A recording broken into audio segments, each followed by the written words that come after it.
I want to talk about something that nearly cost me my life and could easily happen to you or somebody that you know, and that is cervical cancer. The symptoms are often silent, vague, or easy to dismiss. Well, until they're not.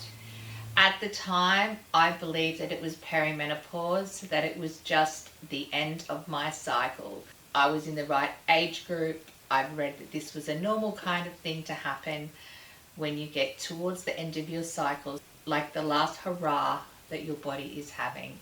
They told me it was my hormones. They told me it was my age. They told me it was a normal part of a woman's life. But they were wrong. And I want you to know what to look for, because early detection could be enough to save your life. And I wish I had known earlier. Basically, my story is that I started with irregular periods that used to change up and down. 28 days, 30 days, 26 days. I thought this was pretty normal and was part of the premenopause cycle. However, I was hemorrhaging so bad on a couple of events that I was actually rushed to the ER. Unfortunately, the first time I went, even though I was examined and given tests, they missed it. They gave me pills. They sent me home. They were wrong. Then one day I started hemorrhaging and I was rushed to the ER. That was the moment that everything changed. Up until then, I thought I was just dealing with bad periods. I thought I was dealing with perimenopause. But that kind of bleeding it's not normal. And you and we as a whole should not ignore that.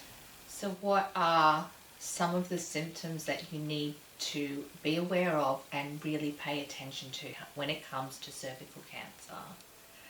The biggest one is irregular and heavy bleeding and any kind of hemorrhaging event like I had, where I was losing ridiculous amounts of blood, going through sanitary products every 2 to 3 minutes and dropping clots.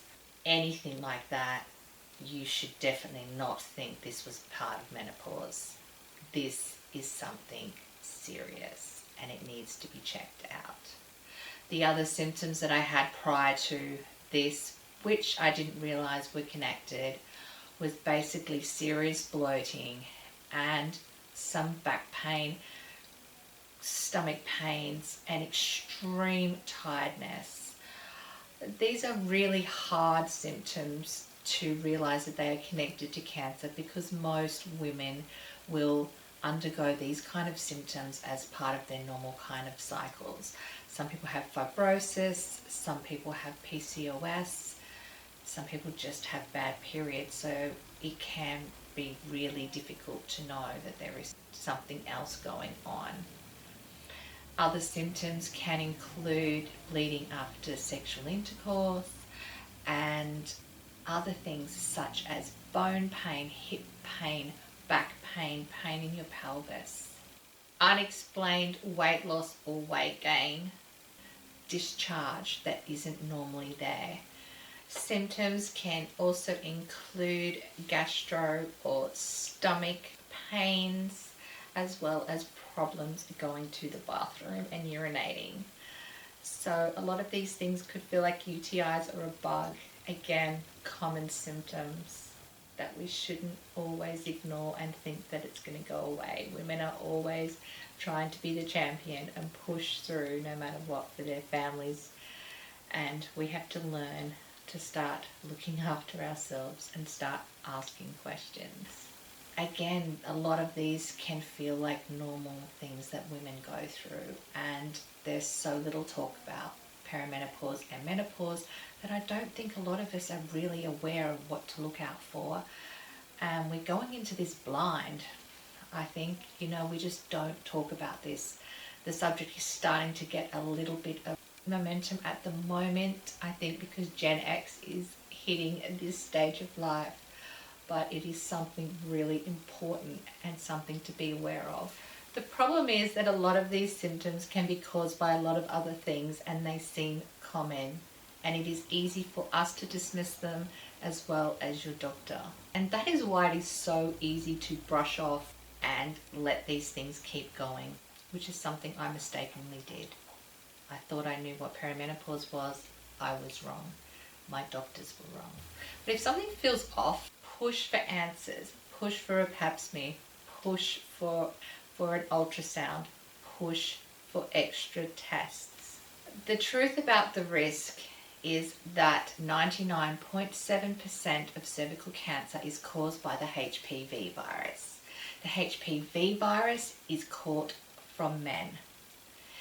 You don't know you've got it, they don't know that they've got it, and it could lay dormant in your body for over 10 years and you wouldn't know, and then something triggers the cancer cells to begin to develop. You can carry it for such a long time and not know, which is why our regular pap smears are really important. Though we cannot completely rely on them, as some reports suggest that up to 40% of testing can come back with false negatives. So again, if you feel like something is wrong, if you're seeing any of these symptoms, push for a referral. And this just isn't about age or whether or not you've been vaccinated or how many partners you've had. You could have had the one partner for your whole life and still catch the HPV virus. You can be vaccinated, which does reduce your risk, but it doesn't get rid of it completely. It's not 100%. You can be fit and you can be healthy like I was, and you could miss the signs. So the important thing is to always listen to your body and get your checks. If you're feeling any of these symptoms, don't be embarrassed. Don't delay getting it checked out. Your body is trying to tell you something. I'm sharing my story not to scare you, but to make sure that nobody else ignores the signs like I did, or believes the doctors when they send you home and tell you that everything is normal.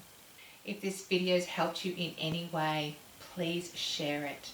You might help someone catch it early, or you may even save a life. Drop a heart down below if this story resonates. Let's help spread awareness and save women's lives.